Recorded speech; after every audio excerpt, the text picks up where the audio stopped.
Hello guys, welcome to English education. Students, आज हम पढ़ने वाले हैं क्लास 10th की ज्योग्राफी के सेकंड चैप्टर के लॉन्ग क्वेश्चन आंसर। चैप्टर का नाम है forest and wild life resources. तो इस चैप्टर से हम एमसीक्यू वेरी शॉर्ट और इस चैप्टर की समरी को भी रीड कर चुके हैं। अगर आपने वो सभी वीडियोज़ नहीं देखी हैं तो डिस्क्रिप्शन बॉक्स में आपको लिंक मिलेगा, वहाँ से आप उन सभी वीडियोज़ को देख सकते हैं। अगर आप न्यू विजिटर हैं तो चैनल को सब्सक्राइब कर सकते हैं ऐसी ही कुछ और वीडियोस के लिए। साथ ही साथ बेल आइकन को भी प्रेस कर लीजिए, क्योंकि आने वाली वीडियोस की नोटिफिकेशन आपको टाइम टू टाइम मिलती रहेगी। तो सबसे पहले हम क्वेश्चन देखते हैं। Right any 5 reason for the depletion of forest resources in India.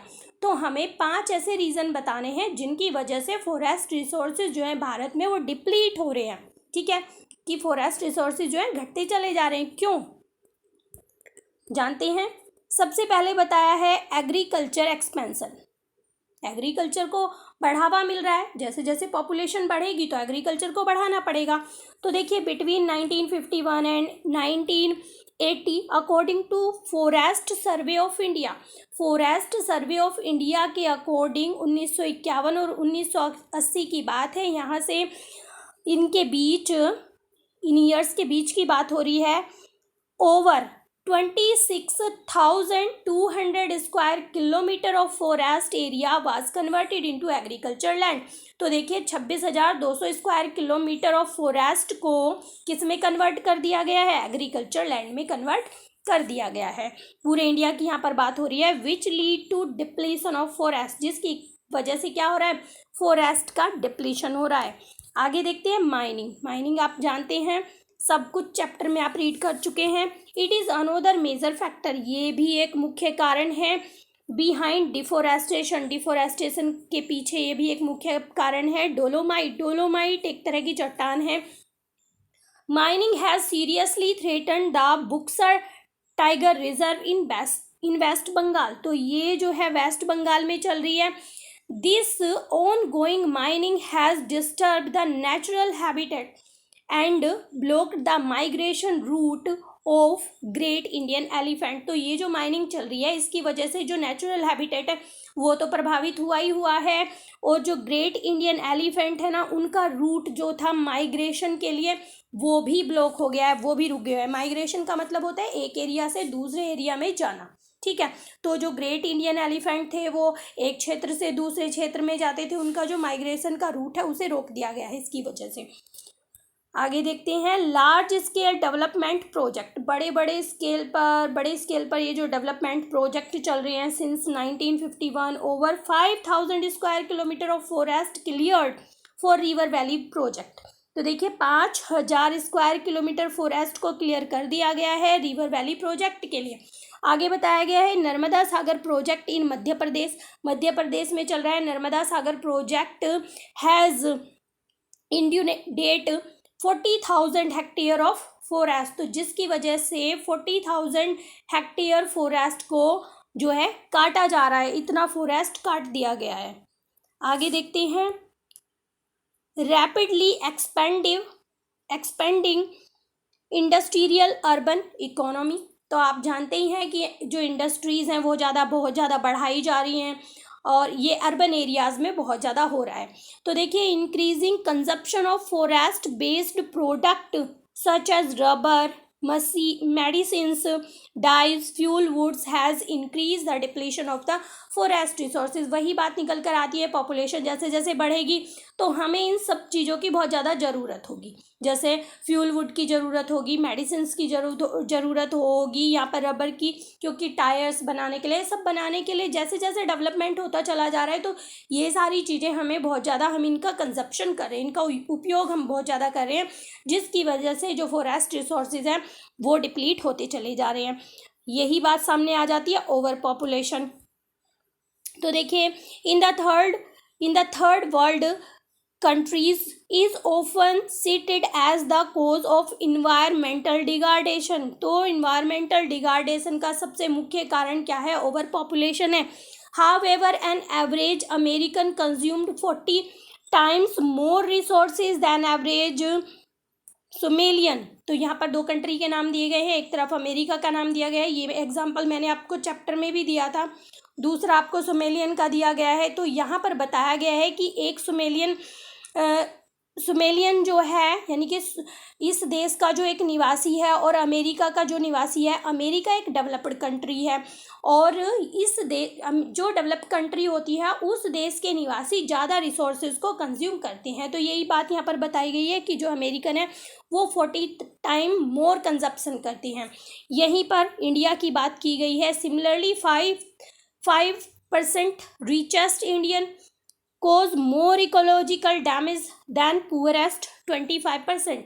एक तरफ तो 25% को कहा गया है, दूसरी तरफ जो गरीब लोग हैं, दूसरी तरफ बताया गया है 5% इंडियन जो रिच है तो वो ज़्यादा कंजप्शन करते हैं। वो 5% इंडियन जो है वो हमारे एनवायरनमेंट को ज़्यादा डैमेज करते हैं इन 25% से, क्योंकि इनके पास तो इतने सारे साधन होते ही नहीं है कि वो जो है रिसोर्सेज को यूज़ कर सकें। तो ये 5 फैक्टर यहाँ पर बताए गए हैं। मोस्ट इम्पोर्टेंट क्वेश्चन है। सबसे पहले एग्रीकल्चर एक्सपेंशन, माइनिंग, ये डेवलपमेंट जो हो रहा है प्रोजेक्ट्स का और ये जो रैपिडली एक्सपेंडिंग हो रहा है इंडस्ट्रियल अर्बन इकोनॉमी का, और ये ओवर पॉपुलेशन सबसे मुख्य कारण है, ओवर पॉपुलेशन। आगे बताया गया है some environmentalist alleges tribes for destroying forest for their use. ठीक है, तो यहाँ पर ट्राइब्स कहा गया आदिवासी को। तो कहा जा रहा है कि कुछ जो एनवायरमेंटलिस्ट हैं उनका मानना है कि जो आदिवासी हैं वो फॉरेस्ट को डिस्ट्रॉय कर रहे हैं अपने यूज़ के लिए। एंड सम से, और कुछ कहते हैं that they are more eco sensitive and protect nature better, और कुछ का मानना है कि वो इको सेंसिटिव होते हैं और वो नेचर को अच्छे से प्रोटेक्ट करती हैं। Then what do you infer from both of reference. अब ये जो दोनों रेफरेंस दिए गए हैं आप क्या समझते हैं इनसे, क्या आपको लगता है? तो देखिए, नो डाउट इसमें कोई शक की बात नहीं है, tribal people relay on forest product, वो डिपेंड करते हैं फॉरेस्ट प्रोडक्ट पर फॉर दियर सर्वाइवल, अपने सर्वाइवल के लिए उन्हें किन किन चीज़ों के लिए फूड पर डिपेंड रहना पड़ता है, फूड के लिए, वुड के लिए और फ्यूल वुड के लिए, मेडिसिन के लिए एक्सेट्रा, ये सब सारी चीज़ों के लिए उन्हें फॉरेस्ट पर डिपेंड रहना होता है। But they use them in sustainable manner, लेकिन वो उनका यूज़ कैसे करते हैं? सस्टेनेबल मैनर पर करते हैं। सस्टेनेबल मैं आपको बता चुकी हूँ कि हम किसी भी चीज़ का यूज़ करते हैं लेकिन उसे ध्यान में रखते हुए कि फ्यूचर में वो हमें काम आने वाले हैं, ये होता है सस्टेनेबल। तो वो सस्टेनेबल मैनर को ध्यान में रखते हुए इसे यूज़ करते हैं। दे प्रैक्टिस लोपिंग रेदर देन, लोपिंग का मतलब होता है लकड़ी काटना या छाल, पेड़ की छाल निकालना, rather than felling of tree, so they are not destroying forest completely. वो जो है लकड़ियों को काटते हैं या फिर छाल को काटते हैं, साथ में वो ये भी ध्यान रखते हैं कि वो पूरी तरह से फॉरेस्ट को ना काटें। Only incidence of deforestation is slash and burn agriculture practice में मैनी ट्राइबल्स विच डिप्लीट फॉरेस्ट। अब यहाँ पर बताया गया है कि एक स्लैश और बर्न फार्मिंग के बारे में मैंने आपको बताया था कि ये जो स्लैश और बर्न फार्मिंग है इसकी वजह से जो है डिफोरेस्टेशन हो रहा है। वो इस तरह की एग्रीकल्चर करती हैं बहुत सारी जो ट्राइबल्स होती हैं जिससे फॉरेस्ट डिप्लीट होता है। But these are not permanent destruction, लेकिन ये परमानेंट डिस्ट्रक्शन नहीं है। As after they abandon the land, जैसे ही वो उस ज़मीन को छोड़ देते हैं, मतलब वो वहाँ पर उसे बर्न करते हैं, खेती करते हैं, उसके बाद उसको वो लीव कर देते हैं, छोड़ देते हैं। After some years tree again grow, अब कुछ सालों बाद फिर क्या होता है कि जो ट्रीज होते हैं उस पर फिर से ग्रो करने लगते हैं। The tribal are naturally nature lover, वो नेचुरली कैसे होते हैं? नेचर लवर होते हैं, क्योंकि उन्हें उन चीज़ों से काम है तो वो उनका ध्यान तो रखेंगे ही। दे वर्शिप ट्रीज, वो पेड़ों की पूजा करते हैं। वाइल्ड लाइफ एज गॉड, और वाइल्ड लाइफ की भगवान की तरह, और other sacred elements and protect the nature with traditional method, और वो ट्रेडिशनल मेथड से इन सब चीज़ों को प्रोटेक्ट करते हैं। ट्राइबल आर इनोसेंट पीपल, जो आदिवासी होते हैं ना वो इनोसेंट पीपल होते हैं। They do not destroy the ecology knowingly, वो जानबूझकर जो है डिस्ट्रॉय नहीं करते हैं फॉरेस्ट को और वाइल्ड लाइफ को, and not exploit the nature for commercial purpose, और वो कमर्शियल पर्पस यानी कि आर्थिक रूप से उनका लाभ उठाने के लिए वो उनको एक्सप्लॉइट नहीं करते हैं जितना ज़्यादा कि मॉडर्न मैन करते हैं। बताया गया है कि जितना यूज़ और एक्सप्लॉइट मॉडर्न मैन करते हैं ना, उतना आदिवासी नहीं करते हैं। So the recent forest act 2006 give tribal right on forest and include them legally with nature conservation process. तो देखिए, इसीलिए ये जो फॉरेस्ट एक्ट बना ना 2006 में, इन्होंने आदिवासियों को ये अधिकार दिया कि वो फॉरेस्ट को यूज़ कर सकते हैं, लीगली यूज़ कर सकते हैं और उन्हें वो संरक्षित भी कर सकते हैं, जो बिल्कुल सही है। नेक्स्ट क्वेश्चन देखते हैं। Now development project are blamed for ecological destruction but to offer a better life and opportunities to such a huge population in India, it is obviously to rely on development project like mining, construction, urbanization, better agriculture practice etc.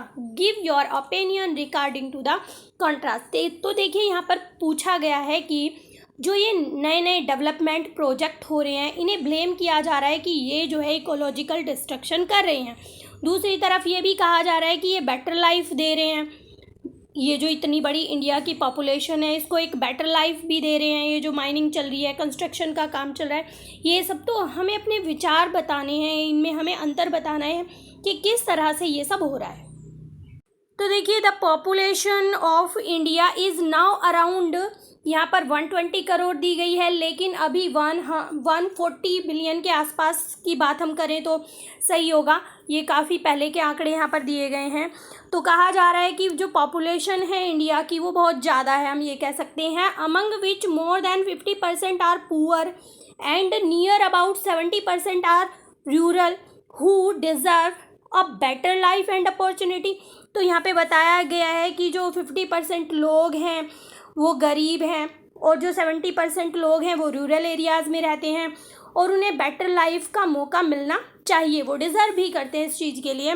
For this purpose, इस purpose के लिए government of India relies on development project as immediate solution. तो जो government है India की वो क्या करती है, उनका मानना है कि ये जो प्रोजेक्ट हैं इनको डेवलप किया जाए जिससे कि इमीडिएट सॉल्यूशन निकल सके। But the development project destroy ecological balance and bring global ecological crisis. लेकिन ये जो डेवलपमेंट प्रोजेक्ट है ना, इससे क्या हो रहा है, जो इन्वायरमेंट है उसमें प्रॉब्लम खड़ी हो रही है और ये इकोलॉजिकल क्राइसिस खड़ी हो रही है। मैनी स्पीसीज आर एक्सटिंक्ट, बहुत सारी प्रजातियां ऐसी हैं जो विलुप्त हो रही हैं। Many are threaten to different degree at the average of extinction, और बहुत सारी प्रजातियां ऐसी हैं जो इस कगार पर पहुंच गई हैं कि वो विलुप्त हो सकती हैं। Including both wild life and plants species, उनमें वाइल्ड लाइफ भी है और प्लांट्स स्पीसीज भी हैं जो इस कैटेगरी में आ चुकी हैं। Ecological balance is quite necessary for long-term sustenance of life on earth which should not be compromised for। तो ये जो इकोलॉजिकल बैलेंस है ये बहुत ज़्यादा ज़रूरी है कि जिससे कि जो जीवन है वो एक लंबे समय तक चले अर्थ के ऊपर। तो बहुत ज़्यादा ज़रूरी है कि इकोलॉजिकल बैलेंस को बनाए रखा जाए। शॉर्ट टर्म बेनिफिट्स, यानी कि हम जो है ये नहीं है कि हम शॉर्ट टर्म के लिए बेनिफिट लेने के लिए हम अर्थ को इस कंडीशन पर पहुंचा दें कि वो जो है बिल्कुल बेकार हो जाए। Now sustainable development concept is promoted throughout the world and international organisation are involve in this project. तो ये देखिए, अब जो है अब क्या हो रहा है, जो सस्टेनेबल डेवलपमेंट है वो किया जा रहा है, इस कॉन्सेप्ट को प्रमोट किया जा रहा है पूरे संसार में, और जो इंटरनेशनल ऑर्गेनाइजेशन है ना वो भी इस प्रोजेक्ट में शामिल हैं। So development project should be eco sensitive. तो ये जो डेवलपमेंट प्रोजेक्ट चल रहे हैं ना, ये कैसे होने चाहिए, इको सेंसिटिव होना चाहिए इन्हें, and care for the nature, और इन्हें जो है नेचर का भी ध्यान रखना चाहिए। Every ecological region has carrying capacity that should not be infringed, otherwise it will collapse and will bring immense loss of human life also. तो देखिए, हर एक इकोलॉजिकल रीजन को क्या करना होगा कि हमें जो है इस चीज़ को बढ़ावा देना होगा, इस कैपेसिटी को होल्ड करके रखना पड़ेगा, नहीं तो क्या होगा कि ये जो ह्यूमन लाइफ है ना, इसका बहुत ज़्यादा लॉस होगा और ये कोलैप्स हो जाएगी। आगे देखते हैं, क्वेश्चन नंबर 35 है एंड लास्ट है। Different traditional communities are involved in conserving their own nature habitats in India. Analyze the statement। तो हमें इस स्टेटमेंट का विश्लेषण करना है कि डिफरेंट जो अलग अलग परंपराएं हैं, अलग अलग ट्रेडिशनल कम्युनिटीज़ हैं ना, जो समुदाय हैं, वो कंजर्विंग करने में, नेचर की देखभाल करने में, उसे संरक्षित करने में आगे आ रही हैं और वो इन्वॉल्व हैं इस सब चीज़ में। तो देखते हैं, nature worship is an age-old tribal belief based on primitive that all, यहाँ पर थोड़ा छोटा दिखाई दे रहा है, that all creation of nature have to be protected।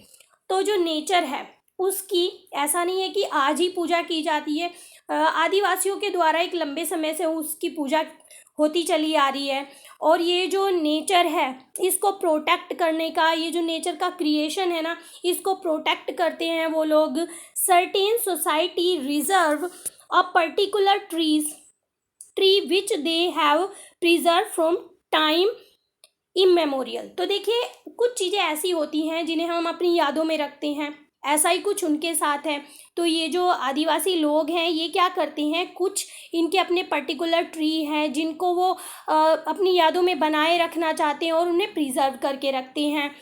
The Mundas and सेंथल्स, तो ये दो ट्राइब हैं, ये दो प्रजातियां हैं, आदिवासी हैं ये, ऑफ छोटा नागपुर रीजन में है ये। वर्शिप महुआ एंड कादम्बा, तो ये इन दो ट्रीज की पूजा करते हैं। Trees are tribal of Orissa and Bihar worship the tamarind and mango. और वहीं पर बताया गया है उड़ीसा और बिहार के लोगों के बारे में,